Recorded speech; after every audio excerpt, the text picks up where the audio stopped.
Today we have a very special guest.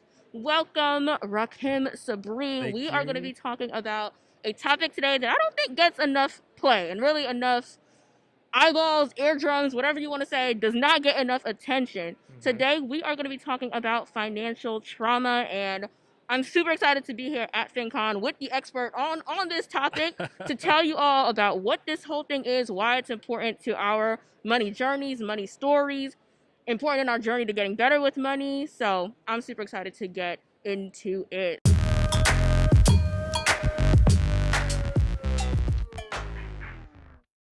Hey, wealth builders. My name is Mishak, And I'm Akiva. and on this channel, we talk about all things personal finance for young adults just like you and us. So if you're into that thing, go on ahead and hit that big red subscribe button while you're at it. Click that notification bell so you never miss when we post new fun content just like this. Introduce yourself to the people, tell them what you're all about. Yeah, so my name is Rakim Sabri. I'm an author, columnist, and financial coach.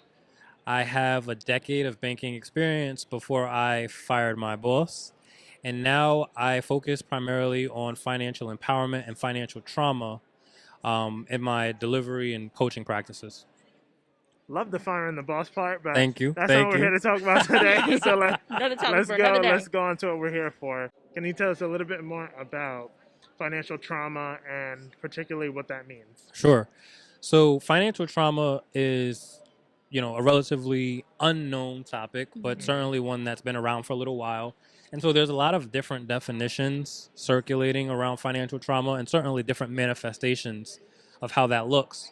But I define financial trauma as any instance observed or experienced that has a negative impact on the way that you view, interact with, or believe about money. Mhm. So that can be, walking by and hearing someone in passing say, hey, credit cards are bad, don't use credit cards. Or it can be something as life changing and significant as losing your job. So, as we look at like big T and little t trauma and, all of the shades in between, I think it's important to first like give it a name and then determine how we're going to move through that trauma to feel financially empowered. I love that. And so where did the genesis of this term come from? Like who are the big names out there studying this? Like I feel like I've only been really introduced to that terminology through you. So how did this term really come to be? Yeah, I like to think for a long time that I created it, but that's not true. There are people who have been studying financial behavior and financial trauma for quite a while, and I'm still getting acquainted with really the trailblazers and the experts in the space. But my kind of stumbling on financial trauma comes through my own experience. So I started in financial education, just kind of talking about the same things we all talk about, the basics of financial literacy. How do you budget? How do you save? Paying yourself first, building credit, and moved into financial empowerment as a way to kind of niche down. And with financial empowerment, you start to address more of like, how do you feel when it comes to interacting with money? And so when you look at somebody, and I have a banking background, somebody who knows the things that they should be doing as far as literacy goes, but is not executing on that thing, well, then you have to kind of wonder, well, what's stopping you? What's the roadblock? And so I realized that trauma, the psychological perspective associated with trauma is the roadblock.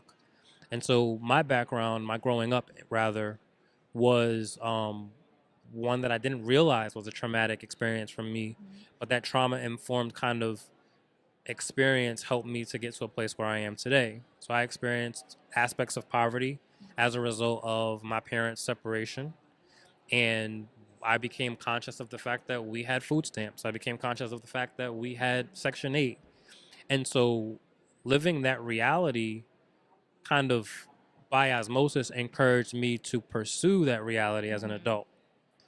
And once I learned that there is more, that there is better, I like to use this methodology and kind of the way that I approach addressing financial trauma that I've coined as the 3 E's. So that's exposure, education, and execution. And that's really just kind of like my manifesto, right, of overcoming financial trauma and being able to create for myself a reality that at one point in time I didn't believe was possible. So before we get into those 3 E's, and we want to talk about how we overcome financial trauma Yes. in just a bit. But I really want to know, in terms of, trauma, we all go through different traumatic situations in our Mhm. lives, right? And how would you say that that manifests, not just for people who may have experienced poverty, in your example, and been on Section 8 or have gotten government assistance, which has been part of my story as well and my upbringing? How much you say that that manifests itself, even for people who, quote unquote, had a good life? They maybe grew up with means, grew up even with wealth, even. What are some of the different ways that this trauma manifests in that type of situation or other situations that you've seen? I think that's a great question Mm-hmm. because oftentimes when we talk about financial education or financial trauma, we think that people who have had access to wealth or significant capital Mhm. don't experience these issues.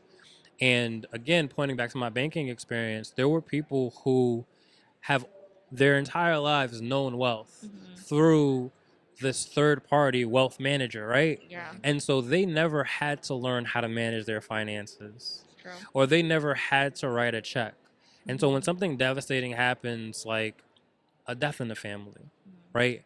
Or the primary caretaker of the household is separating, right? We're now entering divorce territory.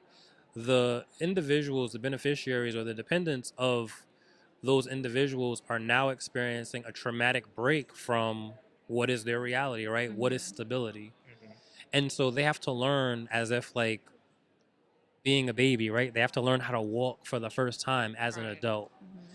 So this was a very eye-opening experience for me in that world where, and I'll tell a quick story. An individual woman came into the bank. Her husband had passed away suddenly. She never had to write a check. She never had to pay a bill. And so she would spend hours in the bank with her statements printed out, learning how to navigate the online banking space, learning how to pay bills, learning how to write a check. And whereas it's not necessarily the banker's job to do the maintenance, right, or the accounting for an individual, a lot of the bankers in that space, and I was one of them, felt sympathetic, right? Because she was going through a rough time with this loss and having to manage the household finances, even though she had access to so much money. Mm-hmm. Yeah. That's a really great example and something that, even in my line of work that I definitely see all the time too. Where people who are really the people who are handling the money, right, in the household, something happens to them, their health or their life, God forbid, and they're kind of like a fish out of water, right? That's definitely a very common example, I would say, of financial trauma, even in situations where people do have, that access to money and to wealth. So, Yeah. um, I would love to dovetail into some ways that we can overcome Yeah. this That's what I was trauma. gonna say. Like, we know what it is now. How do we overcome that trauma? And like you said, what you expressed and what you talked about is, I think, the reality for a lot of people who look like us, right? Yes. I come from a household where my parents got a divorce as well. Where when you're talking about this, it's like, wow, I didn't realize how that also affected my own upbringing and my connection with money. Yeah. So I like to point to the three E's, which is again exposure, education, and execution. And within the three E's, what my experience has been, and just kind of coming out of a poverty background, we'll call it. I There was a point in time in my life where I believed that the thing to do was when I became an adult, go out, get Section 8, get food stamps, find an apartment, and Mm. that's how I was going to make it Mhm. for a little while. Hmm. It didn't occur to me that upon leaving my mom's house that I can go out and actually buy a house. And so the exposure piece came where I was surrounded by, or I became friends with people who were within my age range, let's say give or take 5 years, who owned property. So I'm like, oh, wait, you can own property at this age. So this is under 30. And then once I realized that it was possible, I consumed every piece of content I could around how do I make this thing happen for me. So learning about buying a home, what's involved, getting my credit right, how much money do I need for a down payment, who do I talk to, what's the process. That's all the education piece.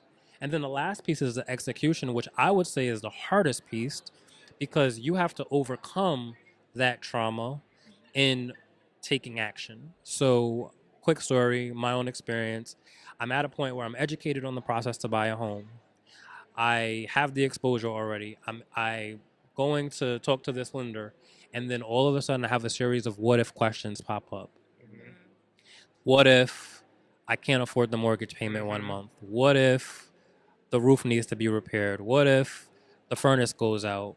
And I did not have the financial backing of like legacy family members that can throw five, ten, $20,000 at these problems for me. Right. So there was a big deterrent there in moving forward because of the what if factor. Mhm.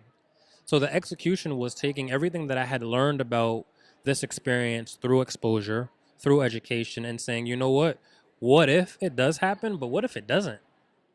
And so bringing this whole story full circle, within the last 2 years of my 6 year home ownership, I've had to replace a roof, replace a water heater, Mhm. and replace a furnace.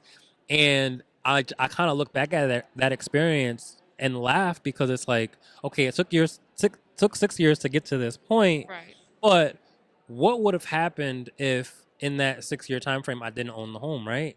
Mhm. All of the equity that I've gained, the experience of being a homeowner, the freedom that comes with owning my property and being able to do with my property what I want to, income generation from owning a multifamily. Like, there's so many benefits in this scenario that I would have missed out on if I listened to those doubts. Mhm. Yeah, yeah, and that definitely goes to show how like multi-generational this whole exposure aspect Mhm. specifically can be, right? We were, having a conversation just the other day. It's like even the people in our personal circles, like if you Yeah, grew up in a family where your parents always owned a home, that's your what you're gonna default is going to strive to do. be right. Mhm. You're Absolutely. going to Yep. strive to own a home. If you're around people where, like you said, this is all that you've seen is that people are on Section 8 or people are doing this or that, that is all you know, and that's all you're going to want to strive for. So Right. definitely, I think that exposure, that education, like you said, what was the other E? Am I missing it? Execution. Execution. There we go. Thank you. See, trying to be a good student here while I'm listening, paying attention. So yes, and execution, definitely great, great points and great tips for all of us because we definitely don't want to be passing down generational financial trauma. That's That's definitely a something we fact. don't want to That's a do. fact. And I think too, like, from people on the outside looking in, it may seem as if individuals impacted by this trauma, right? And we don't often have the vocabulary for Right. what this experience is, are viewing individuals impacted by financial trauma through the lens of having a lack of ambition, Mm-hmm. right? Oh, they just don't want to do better for themselves, or oh, they're just lazy. Mhm. But to your point, you can't do better if you don't know better. Mm-hmm.